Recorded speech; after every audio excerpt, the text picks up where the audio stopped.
Hello friends, welcome to my YouTube channel Das creation. Das ক্রিয়েশনকেও আপনাদের স্বাগত জানাচ্ছি।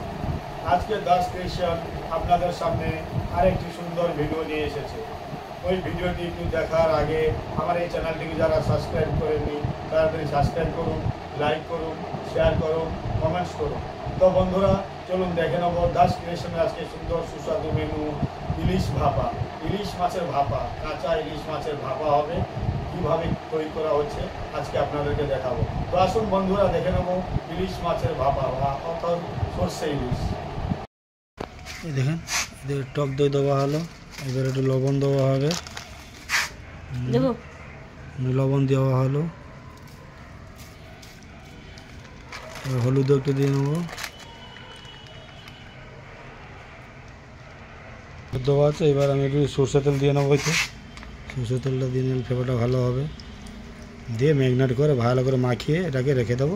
আধ ঘন্টা 1 ঘন্টা ম্যাগনেট হবে, তারপরে এটা ভাপানো হবে। মাখানো হচ্ছে, ভালো করে মাখিয়ে রেখে দেবো, তাহলে নুন টুন সব ভিতরে ঢুকে যাবে। ভাপানো হবে কাঁচা, এটা ইলিশ মাছের কাঁচা ভাপানো হবে। সর্ষে ফর্ষে দিয়ে মাখিয়ে ভাপানো হবে। সর্ষে যাবে, কাজু যাবে, সব পেস্ট যাবে, কাঁচা লঙ্কা দিয়ে এটা পুরো ভাপানো হবে ইলিশ মাছটাকে।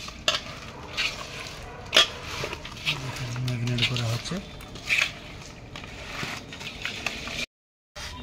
দেখেন ম্যাগনেট করা হয়ে গেছে।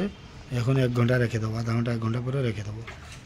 মাছটা খুব সুন্দর মজে যাবে। ইলিশ মাছ হবে, ইলিশ মাছের ভাপা। এই কড়াইতে গরম, এই কড়াইতে তেল দেওয়া হচ্ছে, কড়াইতে সরষের তেল দিলাম। ইলিশ মাছের ভাপা হবে।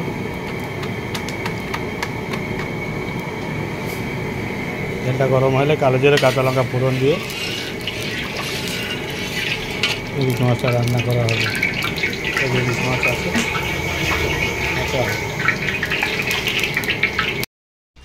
দেখেন তেল গরম হয়ে গেছে। এবার আমি এই কালো জিরে কাঁচা লঙ্কা ফোড়ন দেবো, ফোড়ন দিয়ে তারপর টমেটো রেখেছি যে বাটা, সেই টমেটো বাটা একটু দিয়ে নেবো, ভালো হবে ভাপাটা। কালো জিরে কাঁচা লঙ্কা ফোড়ন দিয়ে নিলাম, ভালো করে ফোড়ন দেবো। দিয়ে এই যে টমেটো বাটা আছে, বয়েল করে বাটা আছে, এই টমেটোটা দিয়ে নেবো।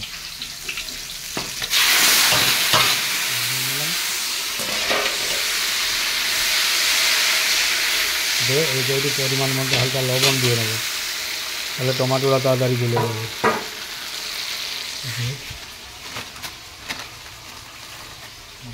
লবণ দিয়ে নিলাম, অল্প লবণ দেবে পরিমাণ মতো, কারণ এই মাছে লবণ মাখানো আছে, অল্প লবণ দেবে।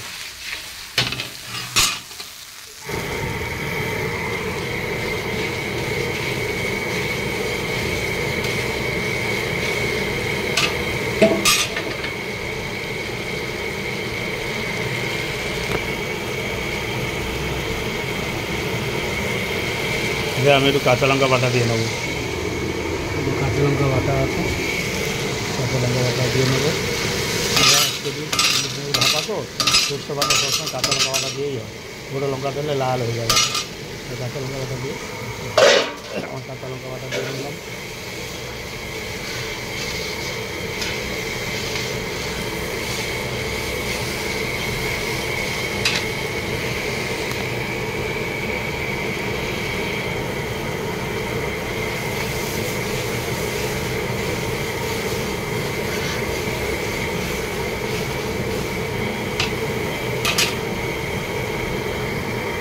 একটু হলুদ গুঁড়ো দিয়ে নেবো, দিয়ে নিলাম। এবার আমি একটু টক দই দিয়ে নেবো, এতে টক দই দিয়ে নেবো।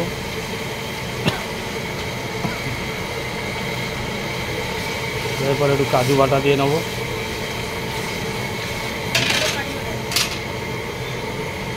কাজু বেটে রেখেছিলাম, কাজু বাটাটা দিয়ে নিলাম। এটা ভালো করে নাড়াচড়া দেবো, একটু জল দিয়ে নেবো, দিয়ে ভালো করে নাড়াচড়া দিয়ে তারপরে যে সর্ষে বাটা আছে বেটে সর্ষে বেটে রেখেছি, ওই সর্ষেটাকে ছেঁকে এইটা দিয়ে দেবো। সর্ষেটা বেটে ছেঁকে রেখে দিয়েছি, সর্ষের ছাঁকা আছে ওইটা দিয়ে তারপরে জল দিয়ে ফুটে ইলিশ মাছ ছাড়বে। মশলাটা ভালো করে হয়ে গেলে সরষে বাটাটা দেবো। হয়ে আসছে, এবার আমি সরষে বাটাটা দিয়ে নেবো। এই যে সরষে বাটাটা দিয়ে নিলাম। এটা বেশি নাড়াবো না, সরষে বাটা দিয়ে বেশি কষাইলে তিতো হয়ে যায়। এবার এটা ফুটলে, হ্যাঁ, এবার এটা ফুটলে আমি যে ইলিশ মাছ রেখেছি ইলিশ মাছে দিয়ে ভালো করে সিদ্ধ করে ছেঁকে নেবো। এটা ফুটে গেলে, ইলিশ মাছ ঝোলটা ফুটে গেলে এই যে মাছ রেখেছি এখান থেকে একটু বেছে নেবো মানে আগে লেজের পোর্শনটা দিয়ে নেবো। একসাথে সব দিলে গাদা পিসগুলো আগে হয়ে যাবে, লেজা পিসগুলো হবে না আর মাছগুলো ভেঙে যাবে। ওই জন্য এখান থেকে বেছে নেবো, যেগুলো লেজা উপরে পিস, লেজা পিসগুলো আগে দিয়ে এই পিসগুলো আগে দিয়ে নেবো। ওই জন্য বেছে রাখছি, এগুলো দিয়ে এগুলো আগে দিয়ে নেবো।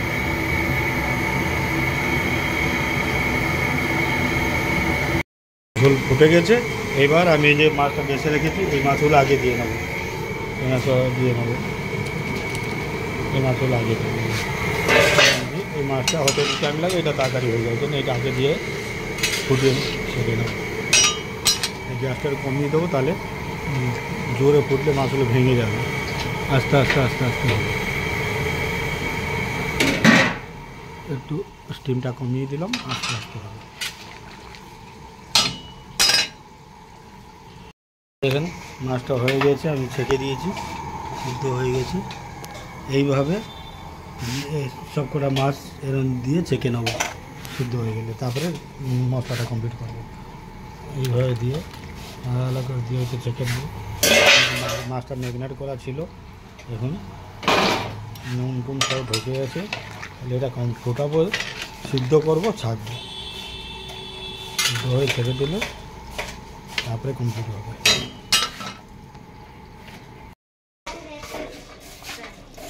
এই দেখেন হয়ে গেছে ইলিশ ভাপা। এটা তুলে দিলে আমার ইলিশ ভাপা কমপ্লিট হয়ে যাবে, তারপরে গ্রেভিটাকে আমি কমপ্লিট করব।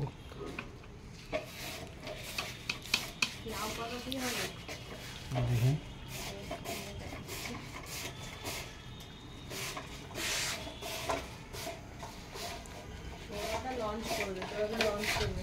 নতুন করে দপ্তরেতে আর কি আবার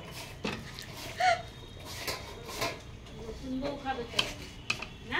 না আজকে তো রেজিস্ট্রি না, রেজিস্ট্রি রান্নাবান্না করতে হবে, এরকম বলতে পারবো না। ছোটোটা এখন বড় হয়ে গেছে। দেখেন ইলিশ মাছটা ছেঁকে দিয়েছি, এবার আমি গ্রেভিটাকে কমপ্লিট করব। কমপ্লিট করে এর মধ্যে দিয়ে দেবো, তো ইলিশ ভাপা আমার কমপ্লিট হয়ে যাবে। না করোনা কোনো কত বছর হলো? প্রায় হয়ে এসছে। এবার আমি একটু কাঁচা সরষের তেল দিয়ে দেবো। সরষের তেল দিলে তার ফ্লেভারটা খুব সুন্দর হবে ইলিশ মাছের। দেখেন সরষের তেল দেওয়া হচ্ছে, কাঁচা সরষের তেল। এটা ভিডিওটা ছিল, তোমার কন্ট্যাক্ট নাম্বারটা দিয়ে দেবো, সরটা হ্যাঁ কন্ট্যাক্ট নাম্বারটা দিয়ে দেবো, সব দিয়ে দেবো। কন্ট্যাক্ট করবে। এইবার আমি ঝোলটাকে টেস্ট করব, টেস্ট করে এটা নামিয়ে দেবো, ইলিশ ভাপা কমপ্লিট হয়ে যাবে। আর আমি এটা কমপ্লিট হয়ে গেছে, ঝোলটা এতে দিয়ে নেবো, তাহলে আমার ইলিশ ভাপা কমপ্লিট।